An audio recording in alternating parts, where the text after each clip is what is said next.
আমরা এই মুহূর্তে রয়েছি ছড়াদি উদ্যানের ঠিক অপোজিটে রমনা পার্ক, অর্থাৎ বাংলাদেশের বৃহত্তম একটি পার্ক রমনা পার্কে। এই রমনা পার্কে আপনারা দেখছেন যে জামাত ইসলামীর নেতাকর্মীদের ঢল, অর্থাৎ গতকাল রাত থেকেই কিন্তু কানায় কানায় পূর্ণ হয়েছেন। ছড়াদি উদ্যান থেকে পূর্ণ হওয়ার পরে কিন্তু রমনা পার্কে কিন্তু পুরোটাই কানায় কানায় পূর্ণ। আমরা যদি কিছু নেতাদের সাথে যদি আলাপ করতে চাই, আপনারা কোথা থেকে আসছেন, কীভাবে আসছেন? জি, আমরা বাঘা থেকে আসছি, রাজশাহী জেলার বাঘা থানা থেকে আমরা বাসে চড়ে আসছি। জি, আপনাদের এখানে যে আসার মূল উদ্দেশ্য কি?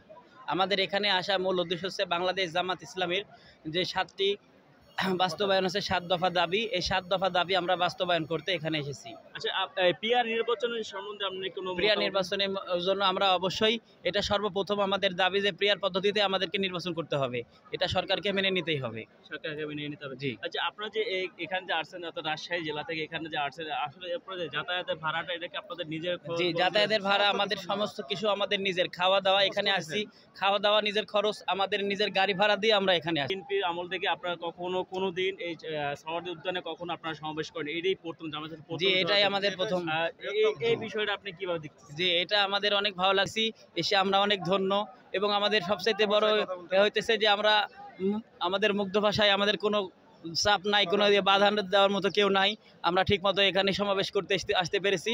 এবং আমরা চাই যে যারা এই যে হত্যা করেছে, এই যে জুলাইয়ের আন্দোলনে যারা হত্যা করেছে, এই হত্যার পরিপূর্ণ বিচার যেন আজকের এই সমাবেশের মধ্যে থেকেই পরিপ্রেক্ষিত হয়। বাংলাদেশের যে আরেকটি জাতীয়বাদী দল বিএনপি আপনাদের যে রাজাকার আখ্যায়িত করেন, আসলে এটা কারণ কি? আপনি আসলে কি রাজাকার নাকি?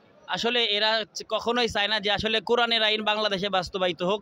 কারণ কোরআনের আইন করতে গেলে ওরা চুরি করতে পারবে না, ওরা চাঁদা আদায় করতে পারবে না।